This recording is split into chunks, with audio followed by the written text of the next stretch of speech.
Good morning. All right, good morning, everybody. Welcome to Sunday sermon, baby. Okay, as is sometimes the case, that somebody asked me the other day. By the way, one of the fun parts about doing this stuff is what you may not see in the comment feed is I get a lot of messages kind of, behind the scenes, or I get a lot of comments, I get a lot of feedback, and I get a lot of criticisms. But it's like they say, if you don't have any critics, you're probably not making progress, and you probably won't be successful. So criticisms are good as long as there's no name calling, there's no any of that stuff. And I've had people kind of, because there's a lot of exposing happening when you do this kind of stuff, right? You're really, Facebook Live is one of those, especially if you do it on a regular basis and you're talking about concepts or ideas that are about building humanity and building yourself and building the contributions and so on and so forth, is when you've been around. I've been around Earth for 41 years, a little over 41 years now in a month. It is bound to create a situation where you set yourself up for some people to come out of nowhere and say, hey, that thing you were talking about, you didn't do that when I knew you, or people will do that, and that's fine. And it's up to me, and hopefully by now many people who maybe come on this feed today would say, yeah, I challenged that punk to something that he did years ago, and he owned up to it. And that's what it's about. It's about being able to look at that, but that comes with the territory of doing this. Another thing people brought up is I noticed you don't dress up and don't do any of that. And today I didn't even take a shower. Guess what?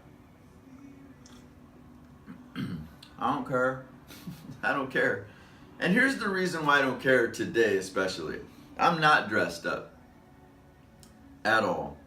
I'm wearing my duck shorts, my duck shirt. I've been wearing sports themed stuff every day, but that's just because I enjoy sports.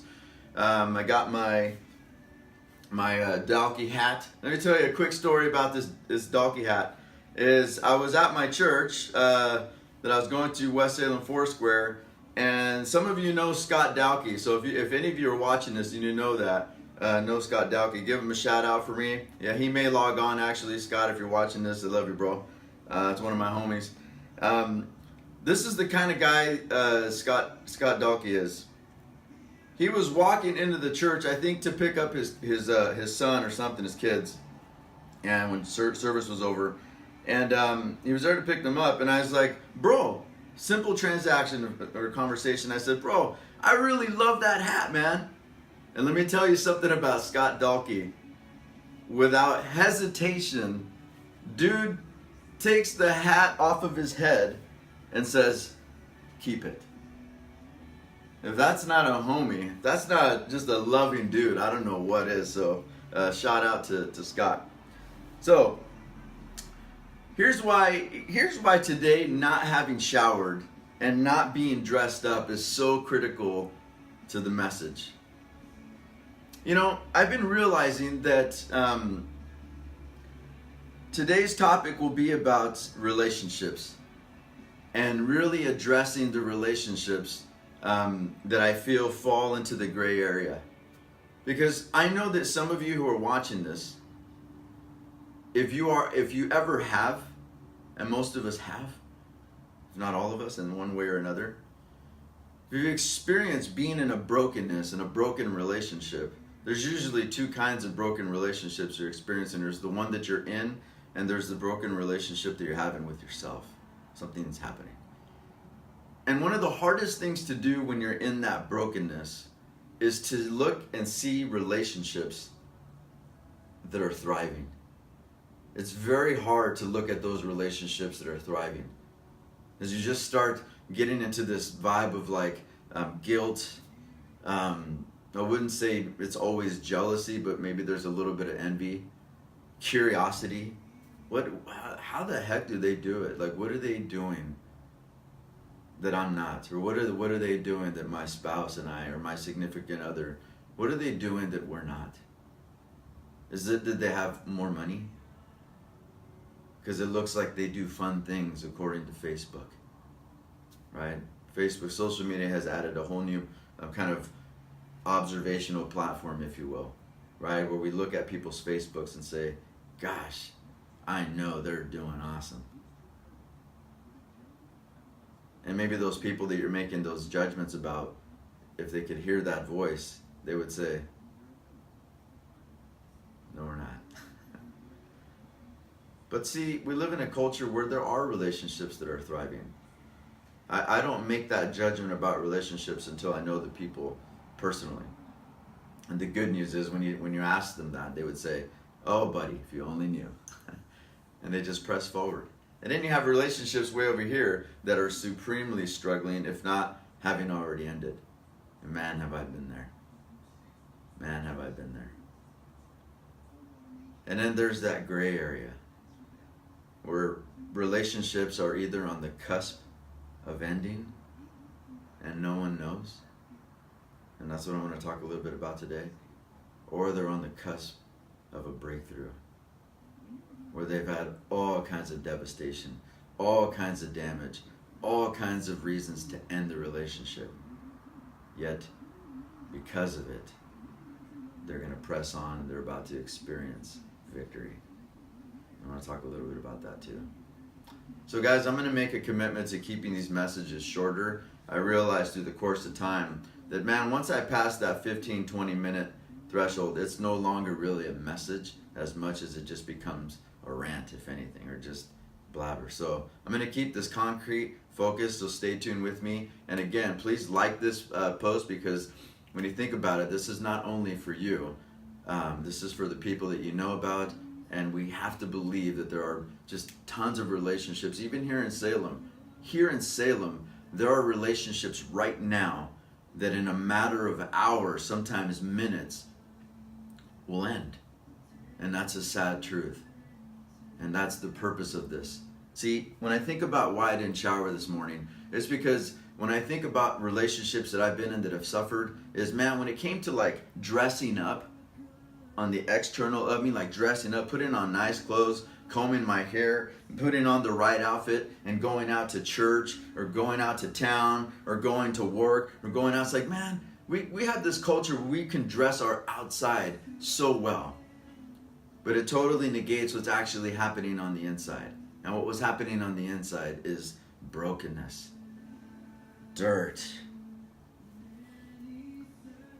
some stink from last night's Duck game, baby. You know what I mean? Go Ducks. But just dirt. And those are the conversations we don't have. Those are the conversations that are not acceptable. It's about, on Sunday, it's about bringing your Sunday's best. Man, do you know that if Sunday's best would have been a philosophy back in Jesus' days, dude wouldn't have been able to make it into any church, more or less his 12 homies, right? It wouldn't have worked. Dirty. He was dirty. But see, he was concerned about what was happening on the inside, not the outside. So I wanted to read a little bit. I wanted to read some quotes. Because here's what I know about broken relationships. Whether it's the man that's suffering, whether it's the woman that's suffering, or whether it's both of them suffering. What I wanted to point out is, man, where we're in there, where we teeter, whether we teeter towards the edge of ending the relationship or thriving, a lot of it is based on what you're fixating your eyes to and the conversations that you're engaging. If you're broken and struggling and suffering and you're seeking out, making phone calls to people who who have been in the brokenness and just decided to end it and say, you don't need that garbage. You need to divorce that guy. Oh, you need to divorce her, man. She's garbage. If those are the people that you seek out, you pretty much already know where this is going, and you really didn't need encouragement. You just needed an exclamation point.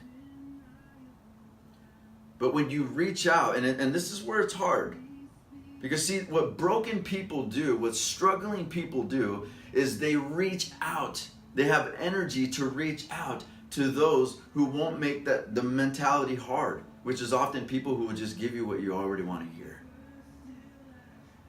And here's what my experience has been. So I'm going to call some people out. I'm not going to call you out by name, but I'm going to call out the type of people. Is in my personal experiences, when there's been significant brokenness and significant struggle, people, if you are thriving, man, you got some freaking audacity. This is some people in my life, and maybe if you're listening to this, you'll know who you are. But this is what doesn't work. See, when people are broken, when people are struggling, I specifically, I'll speak for myself, I can't, man, if I had a nickel for every time somebody said, man, you should have came and sought me out. Oh, man, brother, I wish I would have known. Do you know what that you're actually saying? What you're actually saying is you're telling the person who just got into a massive wreck and they're injured from the waist down and can't walk. Oh man, if you would have walked yourself to the hospital sooner, you would have gotten help. We're broken. We're empty. We're struggling. The relationship isn't there. There's a disconnect. We're feeding our mind with negativity. I haven't talked to my significant other in the week yet. We've been under the same roof. What gives you the balls to assume that we got the energy to come seek you out? Broken people don't have that energy. Why weren't you there? And I get it. Why we didn't know. But you didn't ask. And sometimes when we do ask, we really don't care for the answer. It's just the nice thing to do. So why does this matter? Because like I said, in our very own hometown of Salem, Oregon, or Woodburn, or actually now there's people from all over the country that live stream this, from Texas to New York to Florida to wherever. I've gotten comments about that. It's happening. Today, thousands of relationships are going to end because we carry on with the same. The people who are broken go find more brokenness. But what we want is to create a culture where people can thrive.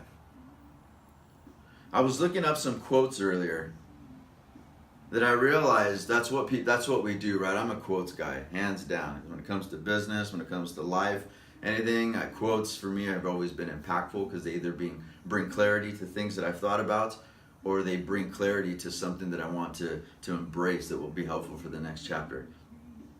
But think about a broken person or a thriving person, and think about that condition of their heart in terms of what they look for. Let's look at some quotes real quick, okay? Here's a quote for you. You're in a relationship to be happy, to smile, to laugh, and to make good memories. Not to be constantly upset, to feel hurt, and to cry. When a broken person confronts a quote like that, you dang well better believe that begins to nurture the exit strategy. You don't deserve this. There's another quote that says, I think we were meant to be, but we did it wrong. There's another quote that says, all she wanted was effort. She was simply after the type of treatment that she deserved. She gave her time, patience, and energy to a relationship that felt more like a situational hell. She was trying to be good enough for someone who was comfortable with mishandling her heart. Man, have I been there. Man, have I been there. Be like snow, silent and cold. Listen to that. Be like snow, silent and cold. See, when a woman or a man is already broken and already is disengaged and disconnected, if this doesn't punctuate exiting the relationship, I don't know what does. I guess I'm still holding on to something that I know will probably never happen. Because somewhere deep down inside me, I have this little piece of hope that someday it will. See, if someone broken, fixating their mind on a quote like that, it wants to nurture restoration. It wants to nurture hope. There comes a point where you no longer care if there's a light at the end of the tunnel or not. You're just sick of the tunnel. See, it's got that time to go thing to it. If you can love the wrong person that much, imagine how much you can love the right one. Time to move on. I don't hate you. I'm just disappointed you turned into everything you said you'd never be. Guilty. I miss the time when I actually meant something to you.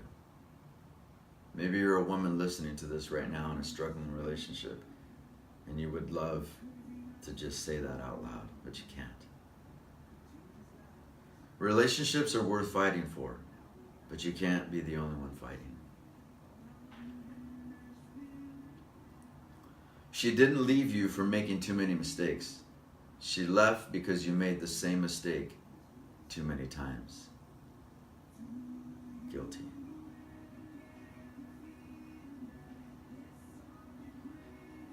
When I think about what do we do, because that's what I want to get to before we run out of time here, is, I've been thinking a lot about what kind of culture is breeding this.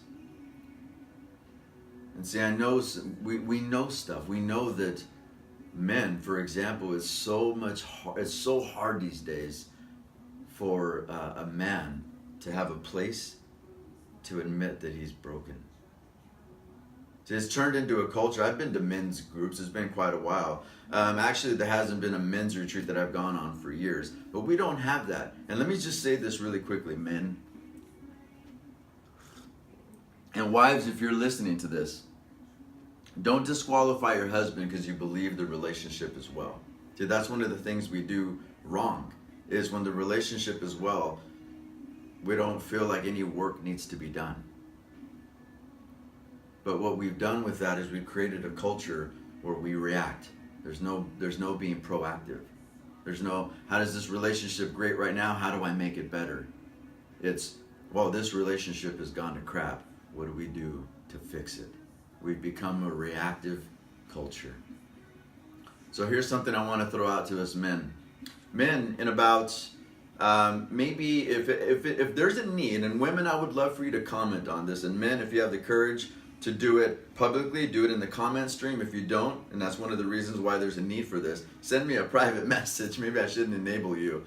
But what we need is we need a culture, and I've got a couple of key guys in my mind already, but guys, I would love for us to spend some time in the next maybe couple of months getting together and having some sort of a local retreat, and I'm already actually coordinating it. But women, if you feel that your man can benefit from a 2-day retreat where we just go somewhere, we either go to some sort of a spot that has yurts, or we go maybe I think what actually would be preferable is to snag a house somewhere in Central Oregon, maybe get away out to Sun River or Bend or Eagle Crest, somewhere for a couple of days, and just have a man's retreat. Not a man's retreat where we get together and bash what we think our significant others are doing wrong, but we have a retreat where we can get together and have real men conversations.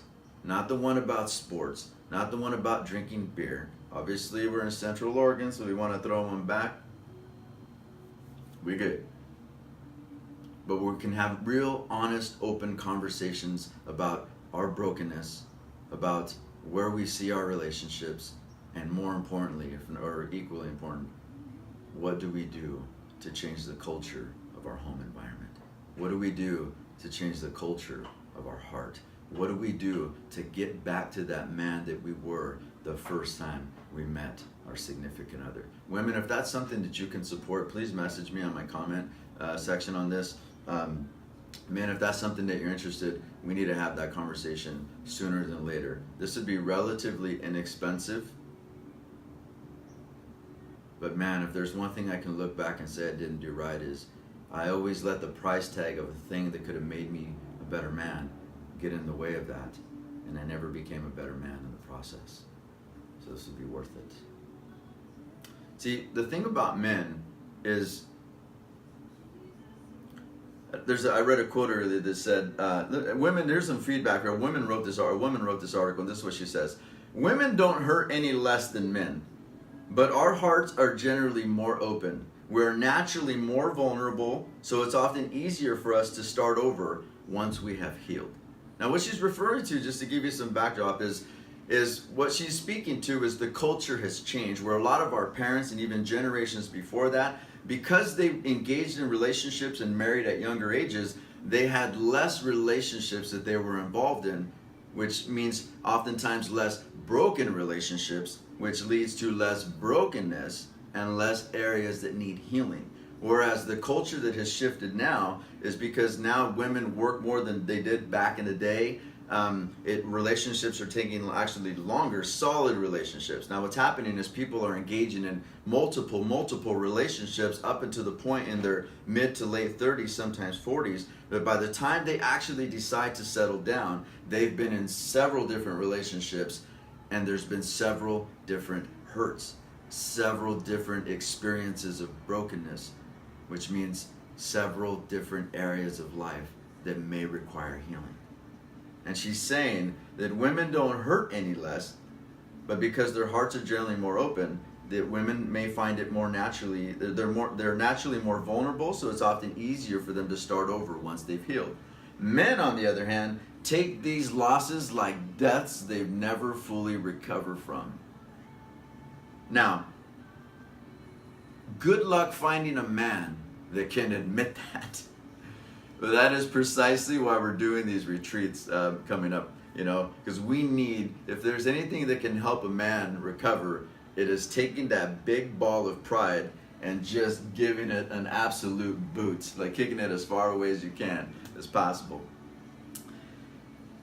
She says, they can move on, but a piece of their heart is always missing. If you add multiple loves over the course of multiple years, they become broken men. They are shells of the people they once were. A broken man is just a person who can't trust as easily, can't give as much, and can't open his heart as fully anymore, no matter how badly he wants to.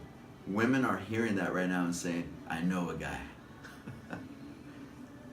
But we need men to say that if the mirror had words, it would say that. Right? Most men want healthy long-term relationships, but they end up making their partner so unhappy with their inability to really love that it's hard to even reach the goal.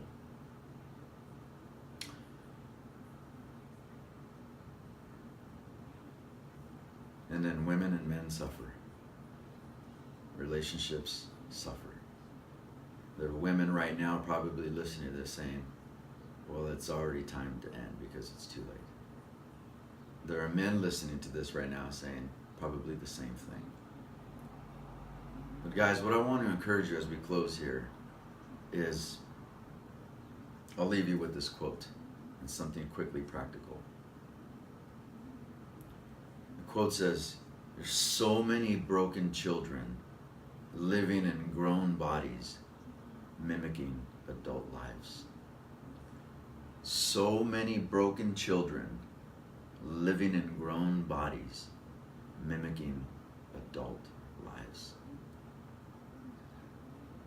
It is not your spouse or your significant other that is the problem. It is trauma, it is behaviors of over the course of time, of over the course of relationships that have inflicted us. The solution isn't disconnection. The solution is connection. The solution isn't to break apart from possible communication, but is to re-engage in communication, not just with the other person, but with ourselves. What is our brokenness? What does my pride look like? How does that affect my significant other? It is time to shift the culture away from this acceptable culture of separation, this acceptable culture of divorce, this acceptable culture of broken relationships, and just going and finding another one. Here's some questions you could ask yourself. We'll close with this. Guys, it's been a blessing to spend some time with you. But think about these types of questions that we could ask our significant other even today. And by the way, if you would love to open up some conversation, maybe you and your significant other are saying, hey, I think it's time we go to counseling, or maybe it's time to get some coaching. I'm always available. My phone number is on my website, wallybarra.com. And shoot me an email with the line, and I would love to sit down with the two of you and engage and ask some questions in order to rejuvenate and bring restoration to that brokenness in the relationship. Okay, that's a great step. Here's a couple of questions. They call it 20 thought-provoking conversation starters for couples. Let's see. Here's a question. Tell me about a challenge that you've had in your life. Guys, if you're listening to that, when is the last time you actually sat down and asked your spouse or your significant other that question? Tell me about a challenge that you've had in your life. What have you been interested in, or what have you been learning about lately? God, that sends such a message of deep care and love. What is the one place you would like us to have sex but we have not yet? In your opinion, what is the one thing we have argued about the most in the past 90 days? What a question. And don't let it lead to an argument. So many tools and resources out there, but man, I just needed to speak to this because obviously some of it has been nurtured and influenced by personal experiences. But I'm not sick of my personal experiences. I'm sick of the culture that exists where there's no one meeting in. There's a disastrous group of people willing to meet people who are on the cusp of ending a relationship, where all they want to do is put an exclamation point on divorce, separation. But there's also a gap between the people who want restoration, but the people who have those great relationships are waiting for everyone to come to them. And that doesn't work either. So hopefully this starts the conversation of serious dialogue about how we bring restoration to relationships, not just the one you're in with someone else, but again, the one that you're having with yourself and your brokenness. So guys, feel free to comment and please share this post with people, because you never know. One share, one like, one comment can save a relationship that's on the cusp of brokenness and can open up the door to restoration and thriving. Have a wonderful day. I pray for your families. I pray for your kids. I pray for your day. Ask a thought-provoking question. Engage in a conversation with your significant other today that maybe you haven't or you've been long overdue for a long time. Be blessed. Love you guys.